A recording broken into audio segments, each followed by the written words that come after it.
Good morning, Alex and friends. I'm Grace. Today is Wednesday, July 8th, 2026, and you're listening to Alex's News.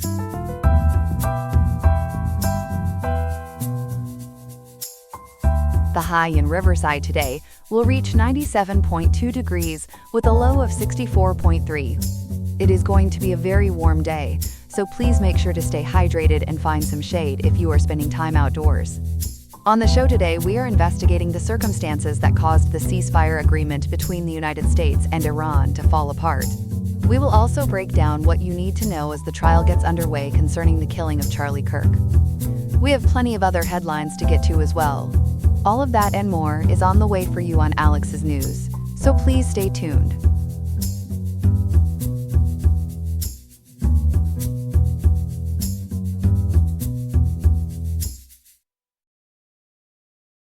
Good morning, everyone. We're back with an update on the U.S. Iran conflict we've been tracking closely. Ethan, last week you told us the ceasefire was hanging by a thread. Where do things stand today? Grace, it's worse than a thread now. As we reported on June 28th, both sides were trading strikes and blaming each other for breaking the truce. Well, this week President Donald Trump flatly declared the ceasefire is, quote, over, end quote. He said it Wednesday at a NATO summit in Ankara, Turkey, and his language was blistering. Blistering how? What exactly did he say? He called negotiations with Iranian leaders a, quote, waste of time, end quote. And he didn't stop there. Trump described the leadership as, quote, sick, end quote, then added, quote, scum, end quote, and, quote, vicious, violent people, end quote. So this wasn't a carefully worded diplomatic statement. This was the president essentially slamming the door on the whole framework we discussed last week. That's a dramatic shift. What triggered this final breakdown? It was a sharp exchange of military strikes between Tuesday, July 7th and Wednesday, July 8th, so really just the last 2 days. According to reports from CBS News and Modern Diplomacy, the United States launched a wave of strikes hitting more than 80 Iranian installations. That's a major escalation from anything we've seen in this 100-plus day conflict. More than 80 targets. Do we know what the U.S. was actually going after?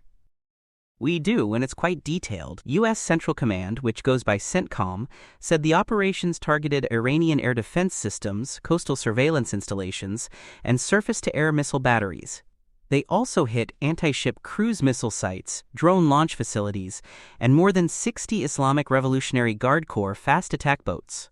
That last part matters, because those small, fast boats are exactly what Iran uses to harass shipping in the Gulf. And shipping has been the flashpoint all along. What set off these strikes? Right, this comes back to the Strait of Hormuz. The U.S. said the strikes were a response to, quote, unwarranted aggression, end quote, on 3 commercial vessels in the strait, all within a 24-hour window on Monday and Tuesday. Arsenio Dominguez, who heads the International Maritime Organization, condemned the attacks on innocent seafarers. And here's a number that really stuck with me. He noted that hundreds of ships and roughly 6,000 seafarers remain stranded in the Persian Gulf right now. 6,000 people stuck out there. So how did Iran respond to these American strikes? In retaliation, Modern Diplomacy and CNN report the IRGC launched missile and drone attacks against U.S. military infrastructure in Bahrain and Kuwait.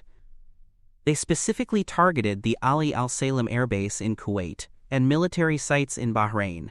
The IRGC also claimed it shot down a USMQ-9 drone. As for American casualties, official figures still aren't available, so we're being careful not to speculate there. And what about damage inside Iran itself? CBS News reports explosions in the port city of Bushehr, where 2 military bases were targeted. NBC News noted that no civilian deaths were reported in Iran, which is important.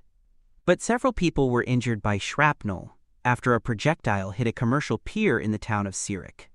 So while this was heavily focused on military targets, there were still civilians caught in the edges of it. Let's back up for our listeners. This all traces to that interim deal. Remind us what actually fell apart. Sure. The whole thing centers on a fragile interim agreement. Modern Diplomacy and other outlets call it a June 17th Memorandum of Understanding, And you'll also hear it called the, quote, Islamabad Understanding, end quote, or the Interim Accord. It was designed to create a 60-day window to negotiate a comprehensive peace settlement. And that came after the initial combat operations back on February 28, 2026, which involved joint U.S.-Israeli strikes. So what were the key promises in that agreement? There were three big pieces. First, maritime security, a guarantee of safe, toll-free passage through the Strait of Hormuz for 60 days. Second, oil exports, a temporary license, which some sources tie to June 21st, allowing limited Iranian oil sales. And third, nuclear status, essentially a window to resolve the disputes over Tehran's nuclear plans. So it touched shipping, oil, and the nuclear question all at once. And now, each side says the other broke it. Who's accusing whom? Exactly, and both are pointing fingers. The IRGC claims the U.S. violated the accord by striking coastal bases in Mashhar and Hormozgan provinces. On the flip side, U.S. Ambassador to the UN Mike Waltz said Iran violated its commitments by disrupting shipping in the Strait of Hormuz. And in a very concrete response, President Trump revoked that license, allowing Tehran to sell oil on the world market. So the economic piece of the deal is now gone too. Speaking of the world stage, how are allies reacting to all this?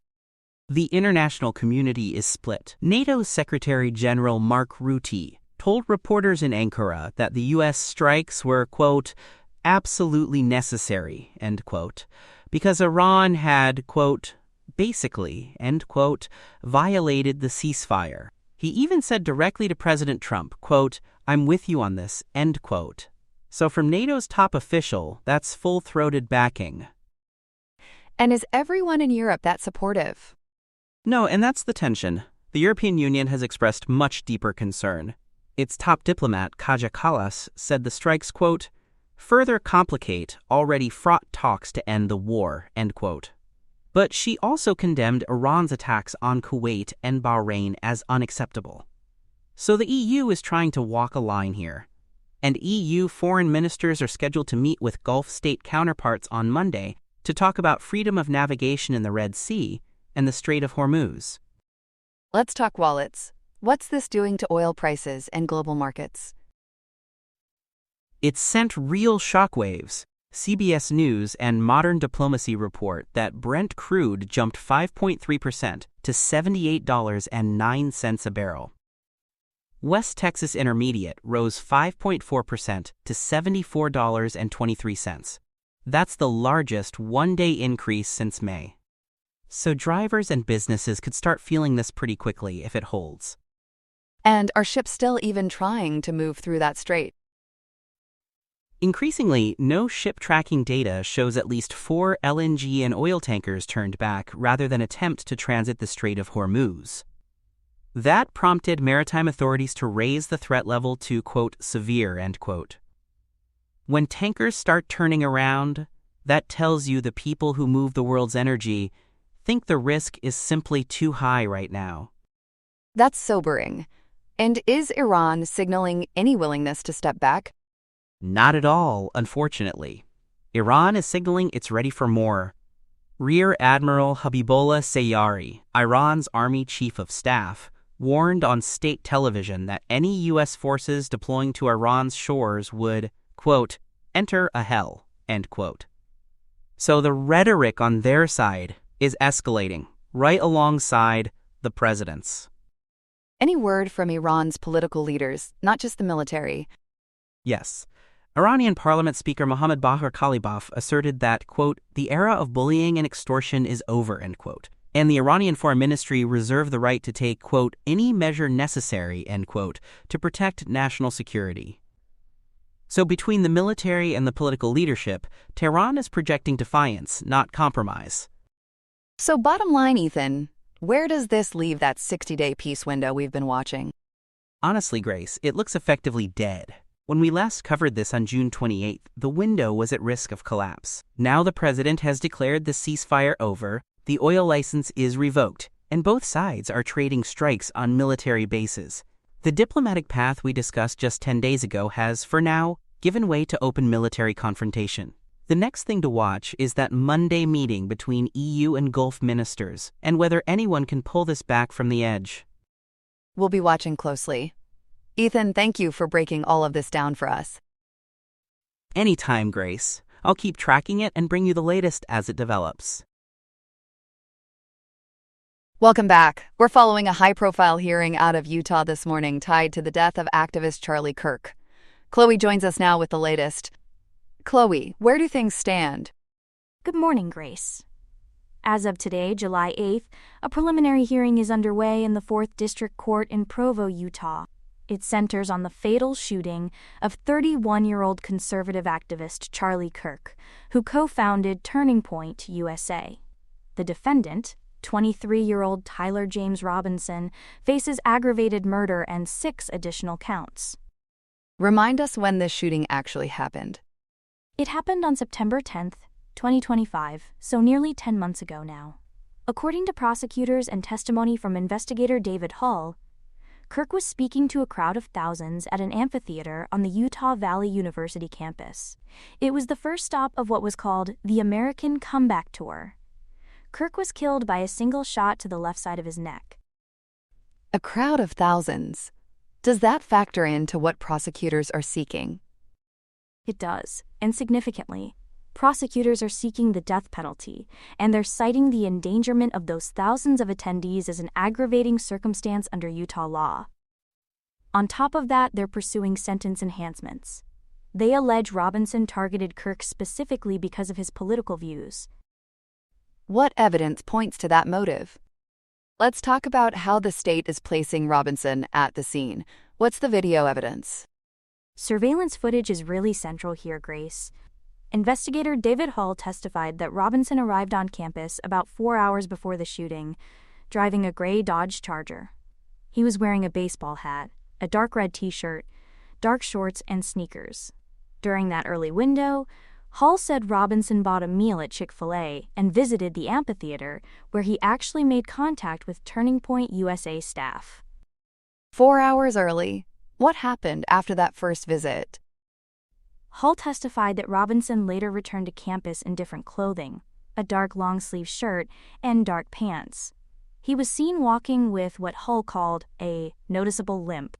The footage allegedly shows him climbing stairs to the roof of the UVU Lucy Center, then crouching and crawling to a spot overlooking Kirk. That's the position from which the state says the shot was fired. And after the shot? After the shot, a person in that same clothing but no longer limping was seen jumping off the roof. That individual then fled on foot toward a wooded area. The gray Dodge Charger was later seen leaving campus after midnight, into September 11th. So the state is trying to build a continuous timeline from arrival to escape. What was it actually like inside that courtroom? It was intense. According to the Salt Lake Tribune, the courtroom heard the rifle shot and the screams that followed. Now, Judge Tony Graff was the only person to watch the actual video of the shooting on the first day. He allowed the broader compilation of movements to be played publicly, but not that specific footage of the shot itself. You mentioned a wooded area. Was anything recovered there? Yes. Jennifer Fomuina of the State Bureau of Investigation testified that authorities recovered a bolt-action rifle in the woods near campus. It had one spent round and was wrapped in a towel. DNA on that towel matched Robinson's roommate, and it, very likely, matched Robinson himself. Investigators also found a handgun in a backpack at the scene. The defense clearly has some pushback here. What are their main arguments? They've challenged the investigation on several fronts. The defense team is led by attorneys Catherine Nestor, Richard Novak, and Michael Burt. One line of attack involves crime scene integrity. Nestor questioned Hall about a bullet found on campus in a different location from the shooting site. And how did Hall explain that stray bullet? Hall clarified that the bullet belonged to a law enforcement officer who had cleared his weapon. So the state's position is that it wasn't connected to the shooting at all. But the defense is using questions like these to raise doubts about how carefully the scene was handled. That's a common strategy when so much rides on physical evidence. What about that DNA match? It sounded fairly strong.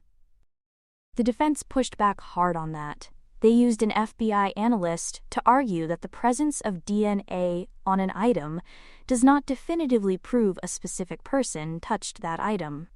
In other words, DNA can transfer in various ways. So they're trying to weaken the link between Robinson and that towel-wrapped rifle, even though the state says it, very likely, matched him. You also mentioned a dispute over the video itself. What was that about? Right. Prosecutors wanted to release an enhanced version of the surveillance footage. That version contained highlight circles and zooms pointing viewers towards specific movements. The defense successfully argued against making that public, saying it would taint the jury pool. So the judge kept that enhanced version from being released, while still allowing the general compilation. There was also a fight over Turning Point USA's values, wasn't there? There was. Attorney Richard Novak tried to block a statement from Turning Point USA board member David Engelhardt. That statement concerned the organization's traditional Christian values. Novak argued it didn't reflect Robinson's state of mind, which is what matters for the motive question. Judge Graff, though, provisionally admitted the statement as relevant, so it stays in for now. This case has drawn a lot of attention. Who's been in the courtroom? The victim's family has been present, including his widow, Erica Kirk, and his parents, Catherine and Robert Kirk. Donald Trump Jr. also attended. He described Kirk as one of his closest friends. And notably, the defendant's parents, Matt and Amber Robinson, have been there as well, so both families are in that room. Has Robinson entered a plea yet? Not yet. Robinson has not entered a plea at this stage. His attorneys have tried to have the death penalty removed from the case, but so far they've been unsuccessful. That effort will likely continue as the case moves forward, given how much is at stake. So what exactly is this hearing meant to decide? The primary goal right now is for prosecutors to convince Judge Graff that there are reasonable grounds to bind Robinson over for trial. It's not about a final verdict. It's a threshold question, whether the state has enough evidence to proceed. So the judge is essentially deciding if this case moves toward a full trial. And if he's bound over, what comes next in broad terms? If Judge Graff finds those reasonable grounds, the case would advance, and Robinson would eventually be expected to enter a plea. Given that prosecutors are seeking the death penalty, every ruling in this hearing carries extra weight. The defense will keep contesting the evidence, from the DNA to the video. So this preliminary stage really sets the tone for everything that follows. Before we go, remind our viewers of the core charge one more time. Tyler James Robinson, who's 23, is charged with aggravated murder plus 6 additional counts. That's in connection with the September 10, 2025 shooting of Charlie Kirk at Utah Valley University. Prosecutors are seeking the death penalty and pursuing sentence enhancements tied to Kirk's political views. And the hearing before Judge Tony Graff in Provo is what's playing out right now. Chloe, thank you for walking us through all of it this morning. My pleasure, Grace. I'll keep following the hearing and bring you updates as the judge weighs whether to send this case to trial. That's Chloe with the latest from Provo, Utah. We'll be right back. Here are some other headlines. Turning to international intrigue, things got a bit explosive in Damascus on Tuesday, July 7, 2026. While French President Emmanuel Macron was visiting, 2 bombs went off, one in a garbage bin and another in a parked car. It was a real trash fire of a situation, with a van and motorcycle blazing near the Four Seasons Hotel and the National Museum. 18 people were injured, including 4 police officers, but luckily the president remained safe and sound. Macron and President Ahmad al-Sharaa didn't let the blasts dampen their spirits, deciding to mend fences and restore diplomatic ties after more than a decade. They signed over a dozen deals, including the return of 51 million euros in illicit assets from the late Rafat Assad. France is also helping Syria get its act together by rebuilding water and power in Homs, assisting the central bank, and giving the Damascus airport a lift. Macron is the first major Western leader to visit since Bashar Assad was ousted in late 2024, and he's heading to Ankara next for a NATO summit. Speaking of NATO, things are getting chilly between the United States and Denmark. At the summit in Ankara, President Donald Trump suggested the U.S. should take the wheel on Greenland, claiming it's not that important to Denmark. Prime Minister Mette Frederiksen wasn't buying it, stating flat out that Greenland is not for sale and Denmark will defend every inch of its territory. Iceland's Prime Minister chimed in, saying Greenland belongs to its own people. President Trump is using this as leverage, due to his frustrations with NATO's help regarding the war in Iran. Meanwhile, in New York City, a Manhattan high-rise had a bit of a breakdown. The former Pfizer headquarters, which is being converted into over 1,600 residential units, almost hit rock bottom on Tuesday when columns on the 21st floor started buckling. It was a towering disaster in the making, forcing the evacuation of 7 nearby buildings, including the Israeli consulate.